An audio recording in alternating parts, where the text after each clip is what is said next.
Welcome back in, everybody, to the Birds 365 here on JAKIB Sports, your number one Philadelphia Eagles show, keeping you up to date on the Birds all year long. We're live every single weekday from 8 to 10 a.m. here on JAKIB Sports. For those listening on the podcast, we appreciate you guys. We had our biggest month of all time in podcast listening. And for those who don't know, that's just the audio version of the show. So for those of you who listen on Spotify, Apple Podcast, Google Podcast, Amazon, Android podcast, whatever it is you use, we appreciate all those who listen to the audio version of the show. And for those who listen here on YouTube and watch on YouTube, we appreciate all you guys as well. Johnny Mac, I do want to get into some of this roster. I mentioned 24 days out from the NFL draft.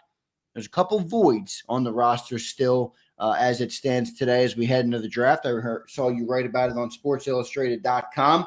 Defensive tackle, safety, and linebacker, John. That's the one area where they haven't yet brought a new bodies into the room. You looked at all the other rest of the spots, and they have a young guy and a more veteran guy, or a discount Timu signing at the position to battle. By the way, quick note: I watched Friday Night SmackDown. Did you hear the Timu drop on Friday Night SmackDown? I did not. Oh, my God. I almost texted you. I'm like, John doesn't want to hear from me on a Friday night. Who was it that said that? I forget who was it. One of the wrestlers used a Timu move, though.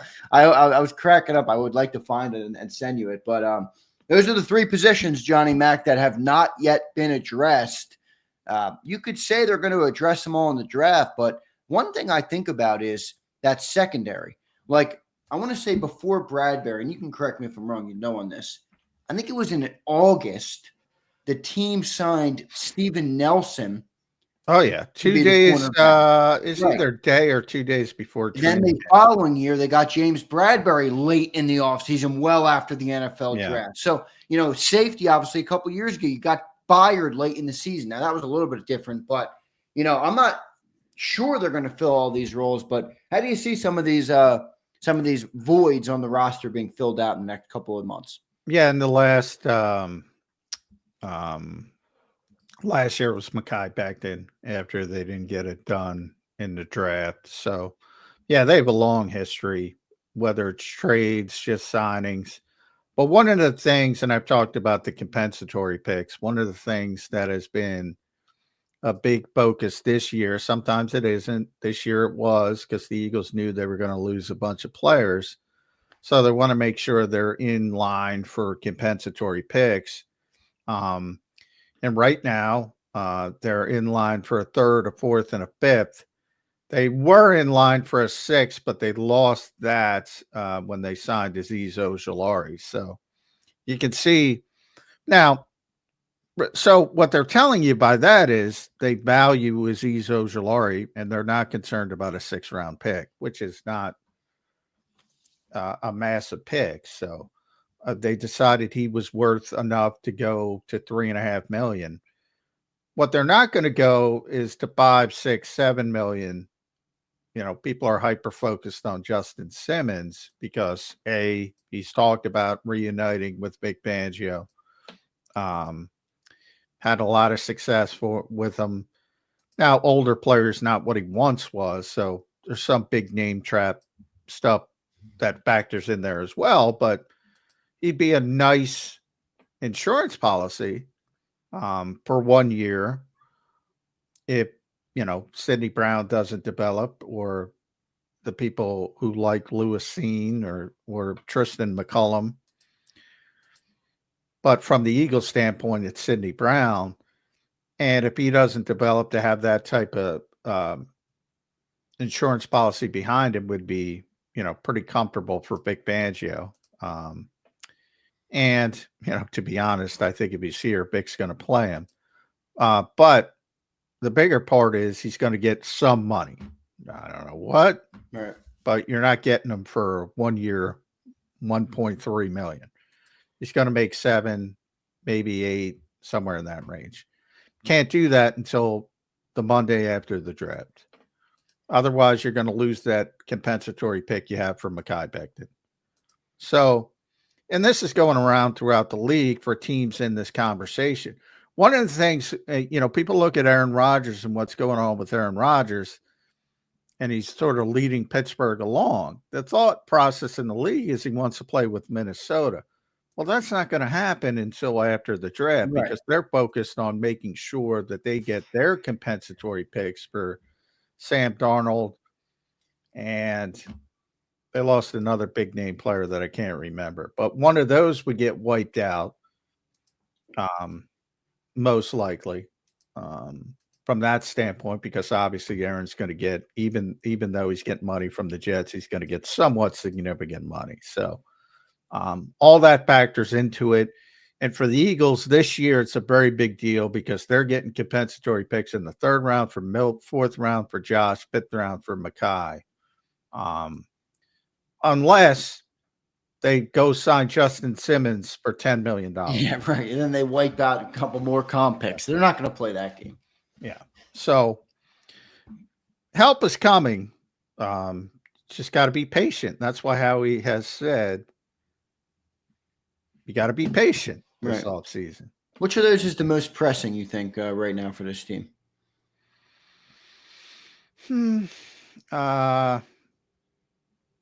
Defensive tackle. Yeah, me too. You know, one, it's a high valued position. It's a position they value more than they got issues on the defensive front right now.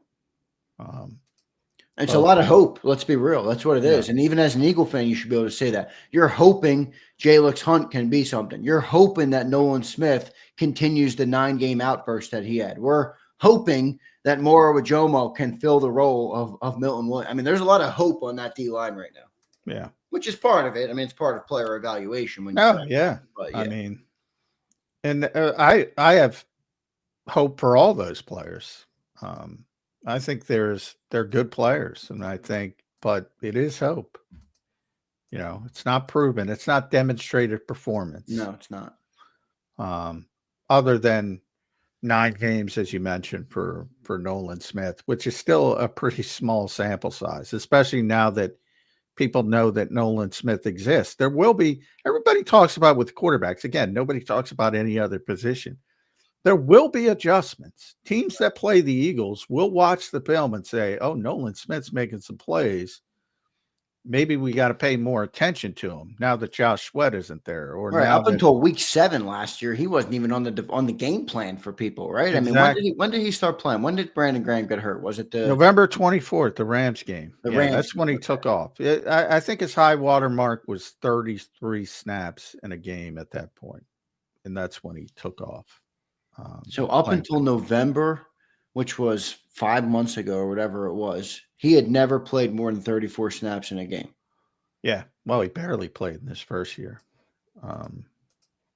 So, yeah, small sample size. It's what I've been warning everybody about. And people will adjust. They will make adjustments.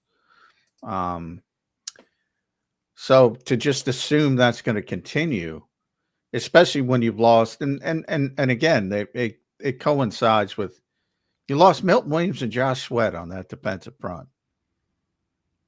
All right. You know, when that started, November 24th, and you're rolling out Jalen Carter and Milton Williams and Josh Sweat, nobody's paying attention to Nolan Smith. Right. It's just the way it works. Now that he's proven himself to a certain degree, people are going to realize, hey, we got to block this kid. Some news breaking, I should say. Cleveland is going to come for joint practices before a preseason game to Philadelphia next year. No date on that, right? Just August. Oh, it's week 2, but no, the dates aren't out for the preseason games yet. But they're playing a preseason game. Cleveland, long history. They were here before. The Eagles went out there. Yeah. Kevin Stefanski is a St. Joe's Prep person. So you'll get to see Myles Garrett, Johnny Mac. Yeah, Myles. That'll be fun. David Njoku, too. Those are what Nick Sirianni calls bus people. Those are the first ones off the bus, because when you see them, you go, oh, shit. Yeah, Brian Joker's a huge bus. How's he doing? Didn't he got in a crazy fire, didn't he? Or yeah. Has his whole face burned or something? I thought I remembered that. He was back. He was playing last year. Yeah, I know he was back. I know he played, so I'm assuming he's all good. But hopefully he didn't take anything too crazy. He's definitely a bus guy, man. Oof. Yeah.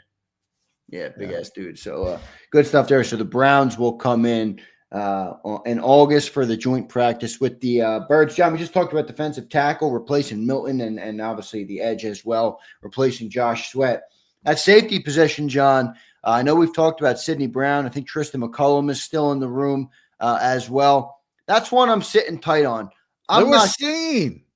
A lot of hype. Lewis Cine hype. I'm not as sold on this Sidney Brown movement as others are. I think the Eagles are not done at that position, and I'm not sure he's going to be the starter there.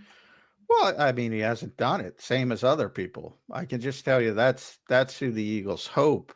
Again, that word, right. They hate that word, but I'll use it.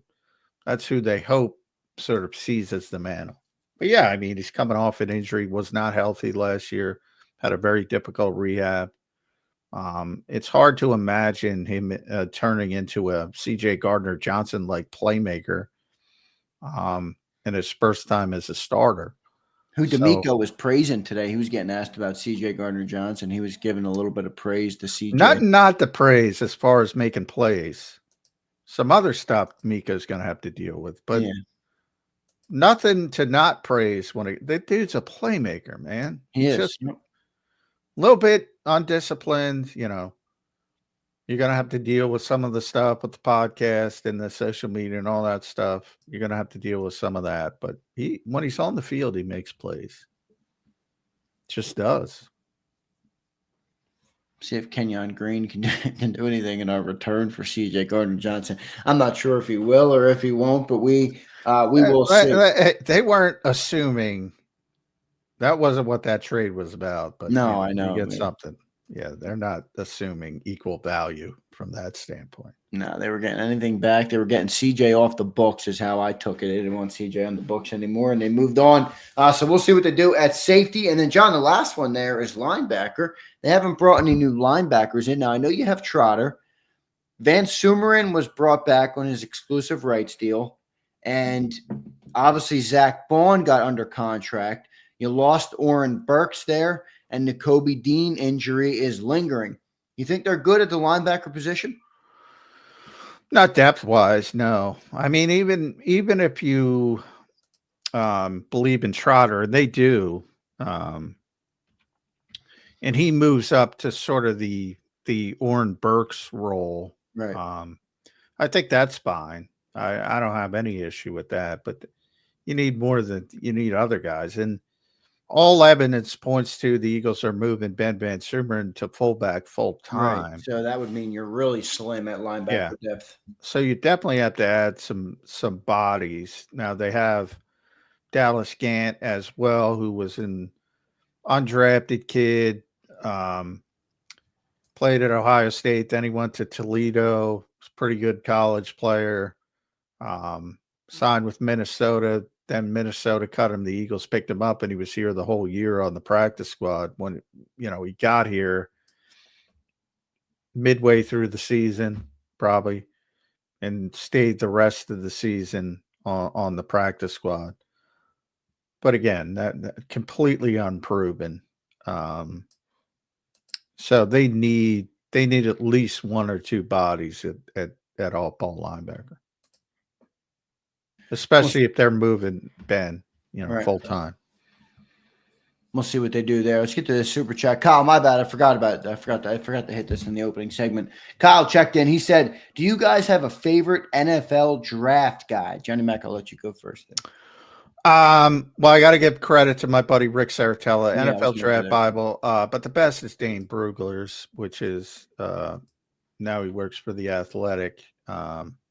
It's called The Beast. It's the most extensive. I think if you subscribe to The Athletic, not that I'm doing them any favors, but I think it comes with your subscription. So his, I would say, is pretty significantly in the industry considered the best.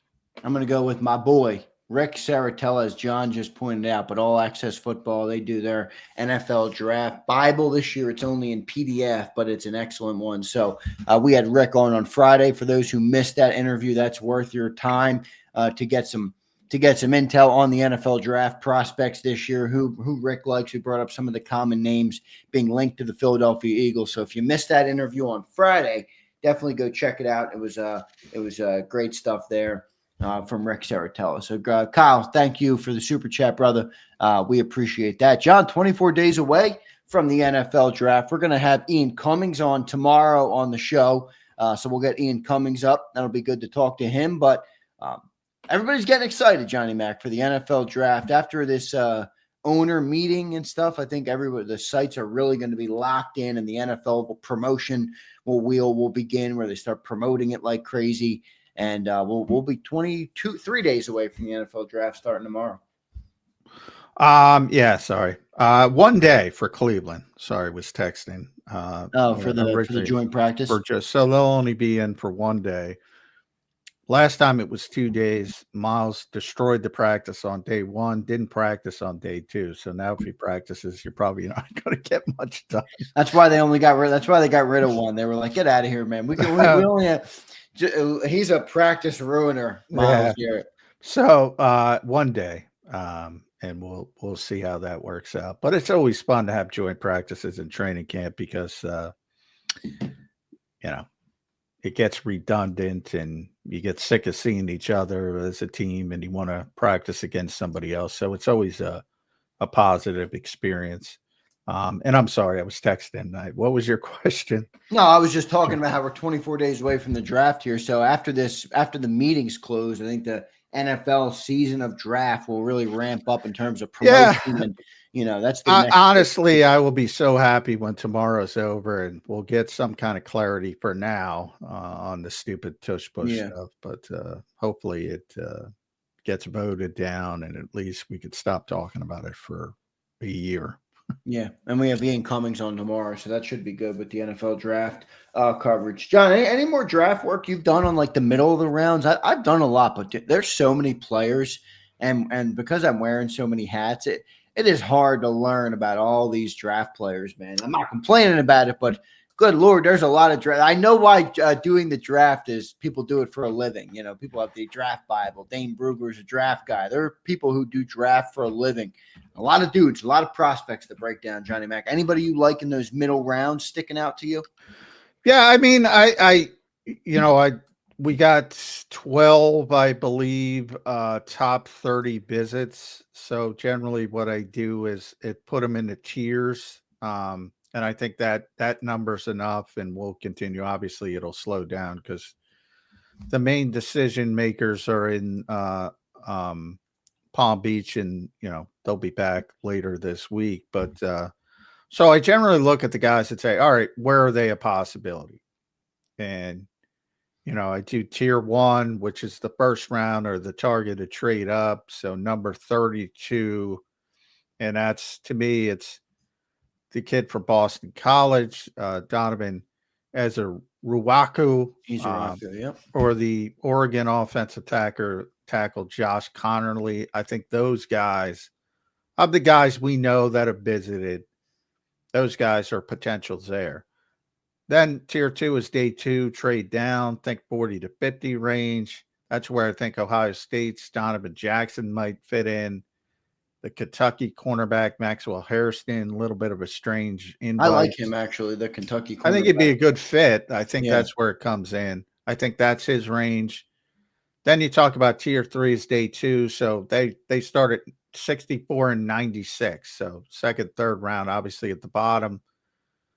That William and Mary kid, Charles Grant, offensive tackle, he's interesting because I could see him going really high. Me too. Or falling a little bit depending on how people feel about the level of competition. I think he was graded, John, super high, like one of the highest defensive linemen. Well, he played phenomenally at William and Mary, but it's William and Mary, and right. He's a great athlete, so he's testing high. But again, the level of competition, it's not Alabama. Right. It's the level of competition. But I think even his on-field grades, again, the level of competition will sway that. But I think he was like the second highest graded on PFF of all the defensive linemen. Yeah, and that's part of the part of why he might go high. Yeah. Now, would he have been the second highest Right. If left you played tackle. Alabama, If he probably was not. at Alabama, probably not. Yeah. So that's kind of what you're dealing with. And then, you know, Elijah Roberts, who's the SMU edge rusher, seems like a third rounder to me. Marcus Embo, third round. Purdue offensive tackle. Anthony Belton's another question. Like I could see him going really high in the second round. So he'd be more the second round guy if he lasts, but I don't know if he's going to last. Then you have day 3 and the trade up guys. They brought in that UCLA edge defender, another guy they'll probably draft because I got to learn his name. Oh, well, Femi. He goes by Femi, so we'll just go Femi Oladejo. And a lot of people got him going high. I don't know. He looks like the Kaylee Ringo player to me. Like if you go to bed after day 2 and he's still there, you go, I'm going to trade up and go get him. That's where I fit him in. Right. Because he was an all-ball linebacker until later in his career when they put him at edge rusher and he kind of took off. So I think there's a lot of projection there. And then the day 3 guys, Jaden Blue's a running back from Texas, Tyler Barron, who's an edge rusher from Miami, and Jalen Travis, who's a offensive tackle, big 6'9" guy from Iowa State. I think they're more day 3 guys. So that's kind of how I tier them, and the potential of where they might be or where. And you're going to have all the people go, they're going to go, everybody's going to go 120. You're going to hear about 120 guys who are going to go in the first 2 rounds. Well, only 64 guys can go. So some of these guys are going to fall. And that's where you really set yourself apart if you start finding players in the 3rd, 4th, 5th round. Yeah, I think those 3rd, 4th, 5th round, I think that's where they're going to really use those extra picks they have, John, to move around and get the guys they want, even whether it be up or down. Obviously, will depend on how the board falls. But I think that's where Howie's going to be really aggressive in terms of moving around because he's going to want to get the guys he wants that are on his board. Yeah. And he's got plenty of future picks to do it if he wants. He can go up and he can go down, tend to get bored. Right now, they don't have a 6th or a 7th round pick, which is not, people aren't going to get excited by it. But, if you're done after, and they have a bunch of picks in the 5th round, there's no way they're taking them all. They have like 160. I got to look it up. 161, 164, 165, and 168. Like right in a cluster. I mean, they're not taking those 4 picks. There's just no way. So they might move down to keep going. You don't want to get bored. You might want to pick in the 6th round. Might want to pick it in the 7th round. Take a shot on a developmental kid. So there's going to be plenty of movement. Yeah, tons. I mean, a couple of years ago, maybe it was last year. I forget. You always know. It was the one year, John, we were covering the draft, and we go live after each pick. This year we'll probably do it a little differently. I'll probably be live all day, and then just bring you up after the picks. But we were like, Howie made like 40 trades in one day with the late round picks. We couldn't get a handle on it. But I would assume Howie will go down that road again, and he'll be shaking and baking. Maybe not that many, but we will see. What ends up happening there. We'll get to our second commercial break here coming up. We got Chris Franklin coming up here in about 5 minutes on the show. So looking forward to talking to Chris Franklin. John, the one thing I referenced that I wanted to tell you was it was Drew McIntyre on Friday who called Damian Priest a Timu Undertaker. Oh, yeah. That was the reference, all right, that I heard on Friday. And I thought of my brother, J Mac, when Drew's good on the mic. He can cut some people. Yeah, I'm not the biggest fan of Drew, but he got slammed through a car windshield, and it looked like he had glass all over him. So I'm like, oh, God, that looks brutal. But anyway, good stuff there. Appreciate everybody checking in today. Hit that like button. We'll be right back in 3 minutes. We'll have Chris Franklin. We'll have more draft talk. We'll give you guys the updates from the meetings, if any updates come from there, and we'll keep you guys posted on all the developments around the Philadelphia Eagles and the NFL. So stay tuned, everybody. We'll be right back in 3 minutes on Birds 365.